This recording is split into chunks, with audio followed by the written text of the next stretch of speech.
Hi, we're Moog and Marty of Mighty Car Mods, and welcome to a very special, very awesome video brought to you by Hyundai, all about the matte finish Veloster SR Turbo. Yes, that will be the sexy beast parked right behind us. Now, the Veloster SR Turbo is a unique looking vehicle. It's got this asymmetrical design that you can see here. There's one door on the driver's side and two doors on the other. Three doors.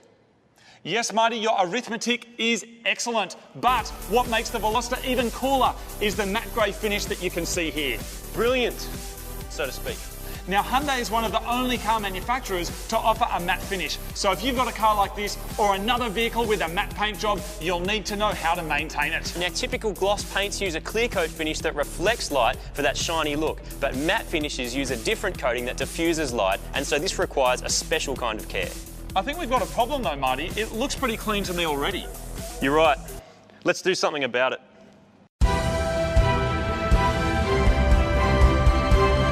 Don't try this at home.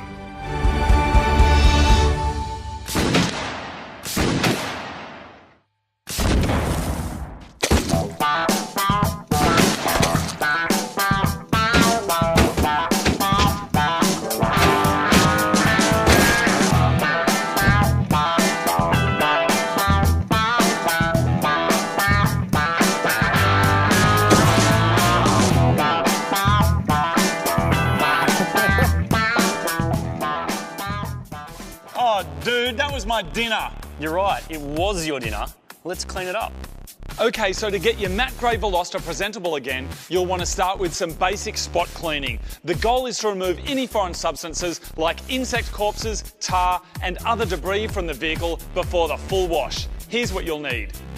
1. Either an alcohol-based window cleaner, matte paint cleanser, or a solution of 50% alcohol, 50% deionized water. If you go with the window cleaner, don't use anything vinegar or ammonia-based. 2. You'll need a soft microfiber cloth. That's easy. And finally, tar remover and road debris solvent made for matte finishes in case you run into some tougher messes. So as you can see, we parked the Veloster in a cool shaded area out of direct sunlight. For general spot removal, start by inspecting the outside of the car for any heavily soiled areas.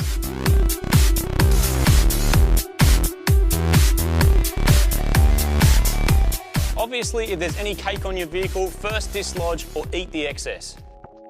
Firstly, hose down your car to eliminate the main dirt. Then, apply your cleaner of choice using a towel or a cloth. Don't use a dry towel on the matte finish or you might damage it. For tough soils, soak the spot and allow it to soften. Lightly wipe the surface in a back and forth motion, since circular motions can actually leave swirl marks in the finish. It's also a good idea to alternate directions each time, then just rinse and repeat. Just like magic. All right, now it looks like we've still got some road debris and natural stains around the perimeter of the Veloster. And some tree sap on this side as well. For these, you want to start by spraying the area with water to remove any loose debris. Follow that up with your cleaner of choice. First spray it directly onto the spot and then apply it once again to your towel and wipe lightly to remove the debris. Dry with a damp microfiber cloth and you're good to go. Very nice. I think we're ready for the full wash. Now, first thing you need is car wash soap formulated specifically for matte finishes. You'll also need a microfiber wash mitt or pad, a hose and spray with a shut-off nozzle, microfiber chamois cloth for drying, and 2 buckets with dirt separators or grit guards if you have one available. A pressure washer with a fan tip is optional. Right, so once you have all your supplies, give the vehicle a pre-rinse using your hose or pressure washer. The point here is to cool it down and remove large pieces of dirt, cake, and so forth that can end up scratching the paint. If you're using a pressure washer, keep the pressure under 2,500 pounds per square inch. That's approximately a medium to low pressure setting, and at least 10 inches from the surface. Don't keep spraying in the same spot for too long or you might damage the matte finish.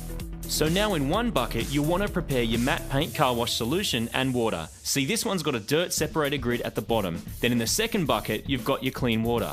The strategy here is to rinse your mitt in the clean water each time before putting it back into the wash solution.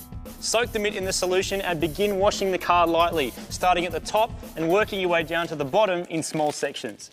Each time you're through with a section, rinse off the soap before moving on to a new one, and just keep doing this until you've cleaned your entire vehicle. Once you have, dry your car immediately using your damp microfiber chamois or microfiber towel. If you notice the surface beginning to air dry, dampen the areas that you're not drying so you can get to it manually.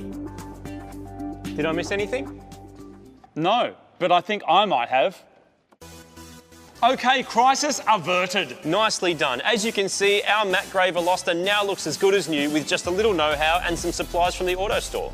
Yeah, as long as your car has a matte finish, you should always follow these special instructions. Avoid commercial car washes because their brushes, foam wax and shine enhancement products will most likely damage your matte paint. Even mildly abrasive polishes, rubbing compounds, paper towels and cloths should be avoided at all costs. And never ever ever rub the finish vigorously because this could create a permanent shiny spot which kind of defeats the whole purpose of a matte finish. Very inspiring stuff. Now if you want even more info on taking care of your matte finish Veloster SR Turbo, go to HyundaiUSA.com.